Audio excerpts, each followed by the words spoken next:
Welcome to plant sapiens. So ഇന്നത്തെ ക്ലാസ്സിൽ upload ചെയ്തിട്ടുള്ളത് എൻസൈംസിനെ കുറിച്ചാണ്. സോ സെറ്റ് ബോട്ടണി ആയിക്കോട്ടെ HSST ബോട്ടണി ആയിക്കോട്ടെ രണ്ടിന്റെയും സിലബസിൽ ഇൻക്ലൂഡ് ചെയ്തിട്ടുള്ള ഒരു ഇമ്പോർട്ടന്റ് ആയിട്ടുള്ള ഒഴിച്ചുകൂടാൻ പറ്റാത്തൊരു മൊഡ്യൂൾ തന്നെയാണ് എൻസൈംസ്, എൻസൈമോളജി എന്ന് പറയുന്നത്. HSST ബോട്ടണിയിൽ ബയോകെമിസ്ട്രി എന്ന് പറയുന്ന മൊഡ്യൂൾസിൽ വരുന്ന ഒരു ടോപ്പിക് ആയിട്ടാണ് എൻസൈംസ് ഇൻക്ലൂഡ് ചെയ്തിട്ടുള്ളത്. സെറ്റ് ബോട്ടണിയിൽ എൻസൈമോളജി എന്ന് പറയുന്ന ഒരു ടേം തന്നെ കൊടുത്തിട്ടുണ്ട്. സോ അതിന്റെ ഒരു ഇൻട്രൊഡക്ഷൻ ആയിട്ടാണ് ഈ ഒരു വീഡിയോ അപ്ലോഡ് ചെയ്തിട്ടുള്ളത്. ഇതിന്റെ കണ്ടിന്യൂഷൻ ആയിട്ടുള്ള വീഡിയോ വരുന്ന ക്ലാസ്സുകളിലായിട്ട് അപ്ലോഡ് ചെയ്യും. സോ എല്ലാവരും സ്കിപ്പ് ചെയ്യാതെ കാണുക. അതിനു മുന്നേ ആദ്യമായിട്ടാണ് എന്റെ ചാനൽ കാണുന്നതെങ്കിൽ ചാനൽ ഒന്ന് സബ്സ്ക്രൈബ് ചെയ്യാൻ മറക്കരുത്. ഇഷ്ടപ്പെട്ടെങ്കിൽ ലൈക്ക് ചെയ്യുക, കമന്റ് ചെയ്യുക, നിങ്ങളുടെ ഫ്രണ്ട്സിനും കൂടി ഒന്ന് ഷെയർ ചെയ്ത് കൊടുത്തിരിക്കുക. സോ എന്താണ് എൻസൈംസ് എന്ന് ഡീറ്റെയിൽഡ് ആയിട്ട് നോക്കാം. എൻസൈംസ് എന്ന് പറയുന്നത് ഒരു ബയോളജിക്കൽ കാറ്റലിസ്റ്റ് ആണ്. ബയോളജിക്കൽ കാറ്റലിസ്റ്റ് എന്ന് പറയുമ്പോൾ കാറ്റലിസ്റ്റ് എന്നതുകൊണ്ട് ഉദ്ദേശിക്കുന്നത് ഒരു കെമിക്കൽ റിയാക്ഷനെ സ്പീഡ് അപ്പ് ചെയ്യുന്ന ആൾക്കാരെയാണ് കാറ്റലിസ്റ്റ് എന്ന് പറയുന്നത്. സോ ലിവിങ് സെൽസിൽ നടക്കുന്ന ബയോകെമിക്കൽ റിയാക്ഷനെ സ്പീഡ് അപ്പ് ചെയ്യുന്ന പ്രോട്ടീൻസ് ആണ് ബയോളജിക്കൽ കാറ്റലിസ്റ്റ്സ് ആണ് എൻസൈം എന്ന് പറയുന്നത്. ഓക്കെ, എല്ലാ എൻസൈംസും പ്രോട്ടീൻസ് ആണ് എന്ന് പറയാൻ പറ്റില്ല. കാരണം മോസ്റ്റ് എൻസൈംസ് ആർ പ്രോട്ടീൻസ് എന്ന് പറയാം. കാരണം റൈബോസൈം എന്ന് പറയുന്ന ഒരു എൻസൈം കാറ്റഗറി ഉണ്ട്.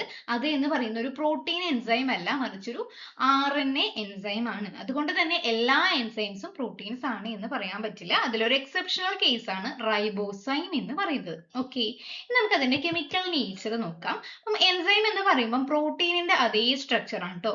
പ്രോട്ടീനിൽ നമ്മൾ primary, secondary, tertiary, quaternary structure പഠിച്ചിട്ടുണ്ടല്ലോ. അതിൽ ആക്റ്റീവ് ആയിട്ടുള്ള ഒരു എൻസൈമിന്റെ സ്ട്രക്ചർ എന്ന് പറയുന്നത് ടെറിഷറി ആയിട്ടുള്ള സ്ട്രക്ചർ ആണ് കേട്ടോ. അപ്പൊ എൻസൈംസ് എന്ന് പറയുന്നത് ഒരു ഗ്ലോബുലാർ പ്രോട്ടീൻസ് ആണ്. ഓക്കെ, ഗ്ലോബുലാർ ആയിട്ടുള്ള പ്രോട്ടീൻസ് ആണ്. അതിൽ അമിനോ ആസിഡ്സ് വെച്ചിട്ടാണ് ബൈൻഡ് ചെയ്തിട്ടുള്ളത്. അമിനോ ആസിഡ്സ് പെപ്റ്റൈഡ് ബോണ്ട് വഴി ബൈൻഡ് ചെയ്തിട്ട് ഒരു ലോങ് ചെയിൻ ഉണ്ടാക്കിയിട്ടുണ്ട്. അതിന്റെ കോയിലിംഗ് ആൻഡ് സൂപ്പർ കോയിലിംഗ് ഒക്കെ നടക്കുന്നുണ്ട് സെയിം ആസ് പ്രോട്ടീൻസ്. സോ ഓരോ എൻസൈംസിന്റെയും ഓരോ സ്ട്രക്ചറിന് ചില യുണീക്ക് ആയിട്ടുള്ള സ്ട്രക്ചേഴ്സ് ആയിരിക്കും ഉണ്ടായിരിക്കുക. ആ ഒരു സ്ട്രക്ചർ ആണ് അതിന്റെ സ്പെസിഫിക് ആയിട്ടുള്ള ഫംഗ്ഷനെ ഡിറ്റർമൈൻ ചെയ്യുന്നത്. ഓക്കെ, ഇനി നമ്മൾ കുറച്ചും കൂടി ഡീറ്റെയിൽഡ് ആയിട്ട് ഒരു എൻസൈമിന്റെ സ്ട്രക്ചർ പഠിക്കാൻ നമ്മൾ ആദ്യം പഠിക്കേണ്ടത് ആക്റ്റീവ് സൈറ്റ് ആണ്.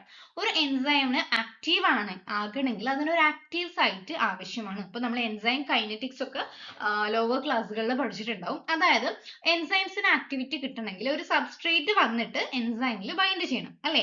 അങ്ങനെ ബൈൻഡ് ചെയ്യണമെങ്കിൽ ആ സബ്സ്ട്രേറ്റിനെ എന്താ അബ്സോർബ് ചെയ്യാൻ അല്ലെങ്കിൽ റിസീവ് ചെയ്യാൻ എൻസൈമിൽ ഒരു സൈറ്റ് വേണം. ഓക്കെ, ഏതൊരു എൻസൈമിൽ ഒരു സൈറ്റ് വേണം. ആ ഒരു സൈറ്റിനെയാണ് നമ്മൾ ആക്റ്റീവ് സൈറ്റ് എന്ന് പറയുന്നത്. എൻസൈമിൽ കാണുന്ന ഒരു 3 ഡയമെൻഷണൽ റീജിയൻ ആണ്. ഓക്കെ, പോളിപെപ്റ്റൈഡ്സ് ഫോൾഡ് ചെയ്തിട്ടാണ് ഈ ഒരു 3 ഡയമെൻഷണൽ റീജിയൻ ഫോം ചെയ്തിട്ടുള്ളത്. ഈ ഒരു ആക്റ്റീവ് സൈറ്റിൽ വന്നിട്ടാണ് സബ്സ്ട്രേറ്റ് ബൈൻഡ് ചെയ്യുന്നത്. അപ്പൊ ആക്റ്റീവ് സൈറ്റിന്റെ 3 ഡയമെൻഷണൽ ആയിട്ടുള്ള ഷേപ്പ് എങ്ങനെയാണോ അത് ബേസ് ചെയ്തിട്ടാണ് ആ എൻസൈമിന്റെ സ്പെസിഫിസിറ്റി ഉള്ളത്. അതായത് ആക്റ്റീവ് സൈറ്റ് ഇപ്പൊ ഇതിന്റെ ഈ ഒരു മെക്കാനിസം ഡീറ്റെയിൽഡ് ആയിട്ട് തന്നെ അടുത്ത ക്ലാസ്സിൽ ഞാൻ പറയുന്നുണ്ട്. അപ്പൊ active site lock and key mechanism ഒക്കെ ഡീറ്റെയിൽഡ് ആയിട്ട് എടുക്കാനുണ്ട് കേട്ടോ.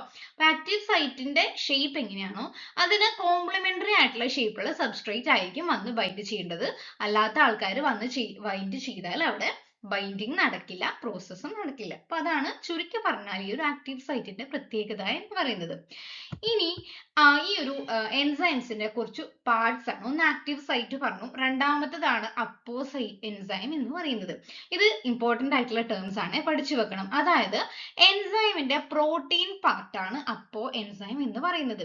ഒരു പ്രോട്ടീൻ പാർട്ട് മാത്രമേ എൻസൈംസിന് ഉള്ളൂ എങ്കിൽ ആ ഒരു കേസിൽ എൻസൈം ഇനാക്റ്റീവ് ആണ്. Okay, protein part of the enzyme are called apoenzyme. Then non protein ആയിട്ടുള്ള ഒരു പാർട്ടും കൂടി ഉണ്ട്. ഈ ഒരു നോൺ പ്രോട്ടീൻ ആയിട്ടുള്ള പാർട്ട് വന്നാൽ മാത്രമേ ഈ എൻസൈം ആക്റ്റീവ് ആവുള്ളൂ. ഓക്കെ, അതിനാണ് കോഫാക്ടർ എന്ന് പറയുന്നത്. അത് പല ടൈപ്പ് ഉണ്ട് കേട്ടോ. Non protein component required for activity. Then ഈ ഒരു അപ്പോ എൻസൈമിലേക്ക് കോഫാക്ടർ വന്ന് ബൈൻഡ് ചെയ്താൽ കിട്ടുന്ന ആ ഒരു ഫുള്ളി ഫങ്ഷണൽ ആയിട്ടുള്ള എൻസൈമിനെയാണ് ഹോളോ എൻസൈം എന്ന് പറയുന്നത്. അതായത് ഹോളോ എൻസൈം എന്ന് പറഞ്ഞാൽ അപ്പോ എൻസൈമും കോഫാക്ടറും കൂടി കളക്റ്റീവ്ലി പറയുന്ന പേരാണ് ഹോളോ എൻസൈം എന്ന് പറയുന്നത്. ഇനി ഞാൻ പറഞ്ഞു കോഫാക്ടർ പല ടൈപ്പ് ഉണ്ടെന്ന്. അതിന് ടൈപ്സ് ഓഫ് കോഫാക്ടറും കൂടി നമുക്കൊന്ന് പഠിക്കാം. ചില എൻസൈംസിലെ കോഫാക്ടേഴ്സ് എന്ന് പറയുന്നത് മെറ്റൽ അയോൺസ് ആയിരിക്കും. അതായത് Mg2+, Zinc2+, അയൺ Fe2+, പോലെയുള്ള മെറ്റൽ അയോൺസ് ആയിട്ട് കോഫാക്ടർ ആക്ട് ചെയ്യുന്നുണ്ട്. ചില കേസിൽ കോ എൻസൈംസ് ആണ്, അതായത് ചില വിറ്റാമിൻസിൽ നിന്ന് ഡിറൈവ് ചെയ്യുന്ന ഓർഗാനിക് മോളിക്യൂൾസ് NAD+, FAD പോലെയുള്ള കോ എൻസൈംസും കോഫാക്ടറായിട്ട് ആക്ട് ചെയ്യുന്നുണ്ട്. തേർഡ് ആയിട്ട് പ്രോസ്തെറ്റിക് ഗ്രൂപ്പ്സ്, അതായത് ഈ ഒരു പ്രോസ്തെറ്റിക് ഗ്രൂപ്പ്സ് ഹീം ഗ്രൂപ്പ് ഒക്കെ ഇല്ലേ, ഹീം ഗ്രൂപ്പ് ഒക്കെയാണ് മെയിൻ ആയിട്ട് കോഫാക്ടർ ആയിട്ട് ആഡ് ചെയ്യുന്നത്. ഈ ഒരു പ്രോസ്തെറ്റിക് ഗ്രൂപ്പ് എന്ന് പറയുന്നത് ടൈറ്റ്ലി ബൗണ്ട് ചെയ്തിട്ടുള്ളതാണ്. അപ്പൊ ഇത് സെപ്പറേറ്റ്, ആ ഒരു എൻസൈമിൽ നിന്ന് സെപ്പറേറ്റ് ചെയ്തെടുക്കാൻ പ്രോസ്തെറ്റിക് ഗ്രൂപ്പ് ഭയങ്കര ബുദ്ധിമുട്ടായിരിക്കും. ബാക്കി കോ എൻസൈംസ് ഒക്കെ ഈസിലി സെപ്പറബിൾ ആണ്, ആ ഒരു ടേമും കൂടി ഓർത്ത് വെച്ചേക്കുക. ഇതാണ് ഓവറോൾ ആയിട്ട് ഒരു ഇൻട്രൊഡക്ഷൻ പോലെ എൻസൈമിന്റെ കേസിൽ പറയാനുള്ളത്. ഇനി എൻസൈം കൈനറ്റിക്സ് എന്താണ്, അല്ലെങ്കിൽ എൻസൈമിന്റെ മെക്കാനിസവും ഡീറ്റെയിൽഡ് ആയിട്ടുള്ള കുറെ കാൽക്കുലേഷൻസ്, ഇക്വേഷൻസ്, കുറെ ടൈപ്സ് ഓഫ് മെക്കാനിസം, എൻസൈംസിന്റെ ഇൻഹിബിഷൻ ഒക്കെ ഡീറ്റെയിൽഡ് ആയിട്ട് തന്നെ 1/1 ആയിട്ടുള്ള സീരീസ് ഷോർട്ട് നോട്ട്സ് ആയിട്ട് തന്നെ അപ്ലോഡ് ചെയ്യുന്നതായിരിക്കും. സോ ഇന്നത്തെ ക്ലാസ് ഇത്രയേ ഉള്ളൂ. Thank you.